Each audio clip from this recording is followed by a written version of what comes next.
Hello, my friend, and welcome back to the Daily English Mentor.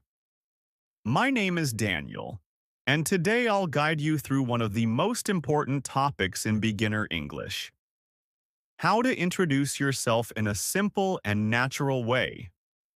Many learners feel nervous when someone says, "Tell me about yourself," and that's completely normal.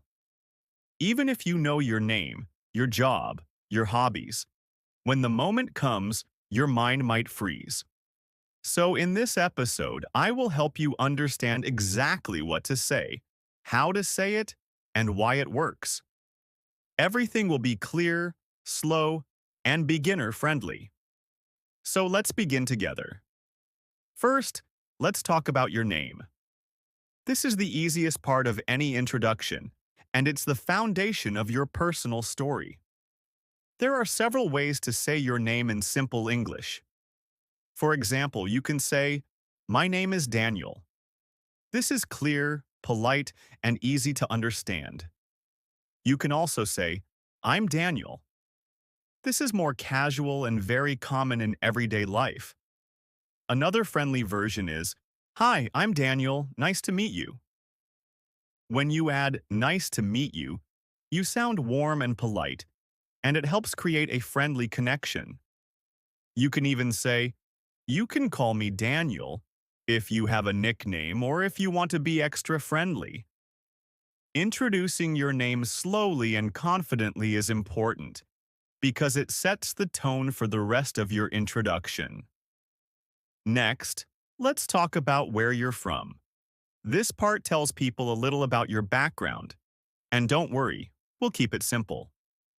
Here are some easy ways to talk about your origin. For example, "I'm from Austin, Texas." This is the simplest structure. "I'm from" plus the city and the state. Another version is, "I'm originally from Seattle, but I live in Miami now." The word "originally" tells people where you were born or grew up. You can also say, "I grew up in Chicago." That means you lived there when you were young. If you want to talk about your current home, you can say, "I live in New York City." One more option is, "I'm based in Los Angeles." This sounds professional, and many native speakers use it when talking about work. Talking about where you're from helps people connect with you. Even simple sentences create a friendly start to the conversation.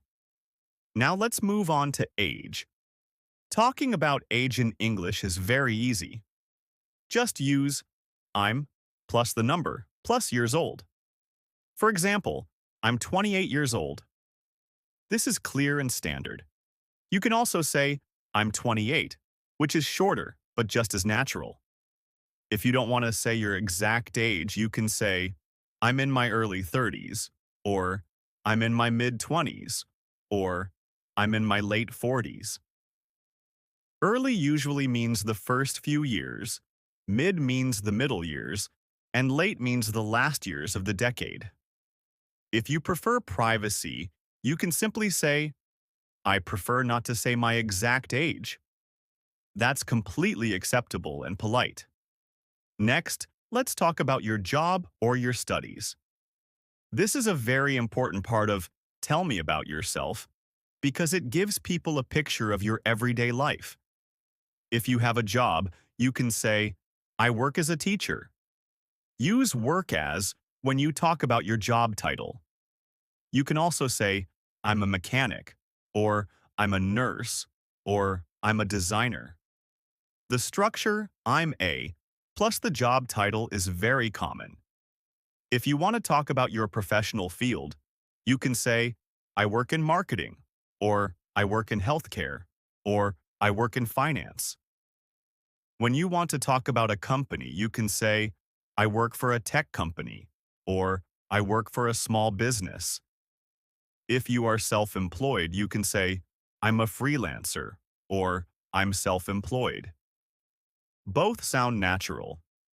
If you are a student, you can say, "I'm a university student," or "I study biology," or "I study engineering." If you want to say what year you are in, you can say, I'm in my first year, or I'm in my last year. If you're currently not working, that's no problem. You can say, I'm between jobs, or I'm looking for new opportunities. These phrases are positive and modern. You can also say, right now, I'm focusing on learning English, which is a great way to show motivation. Now let's move to hobbies. Your hobbies tell people who you are outside of work. They make your introduction friendly and personal. Here are some easy ways to talk about things you enjoy. For sports hobbies, you can say, I enjoy running, or I like basketball, or I love going to the gym. For creative hobbies, you can say, I like drawing, or I enjoy photography, or I love making music. For relaxing hobbies, you can say, I enjoy watching movies, or I like listening to music, or I love reading. You can choose one or two hobbies to keep your introduction simple and natural. Now let's put everything together. I'll give you full example introductions and explain how they work. Here is a beginner-friendly version. My name is Daniel. I'm from Austin, Texas. I'm 30 years old. I'm an English teacher. I enjoy reading and listening to music.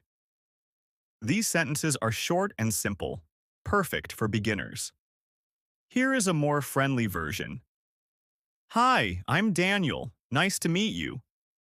I'm originally from Seattle, but I live in Los Angeles now.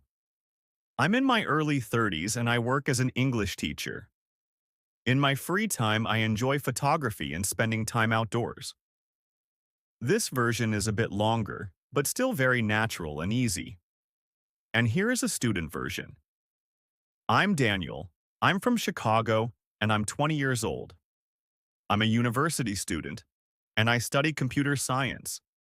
I enjoy gaming and meeting friends. These introductions all follow the same pattern: name, origin, age, job, or studies, and hobbies. You can mix these ideas to make your own introduction. The key is to keep your sentences simple and clear. There are also some extra tips to help you sound confident. Speak slowly. Slow speech sounds confident, not uncertain. Smile when you speak. Even in audio, your voice sounds warmer when you smile. Use short sentences. Short sentences are easier to understand and easier to say. And finally, don't apologize. You don't need to say, sorry, my English is bad. You are learning, and that's something to be proud of. Practice your introduction out loud. You can practice when you walk, when you cook, when you drive, or even when you take a shower. The more you repeat it, the more natural it becomes. Now, before we finish, I want to thank you for spending your time with me today. I hope this episode helped you understand how to introduce yourself clearly and confidently in simple English. Remember, you don't need complicated words. You only need simple, clear sentences that show who you are. If you enjoyed this episode, please like the video, subscribe to the Daily English Mentor, and turn on notifications so you never miss a new lesson. And now I have a question for you. How would you introduce yourself in simple English? Write your answer in the comments, and I'll read every single one. Thank you for listening. I'm Daniel, and I'll see you in the next episode.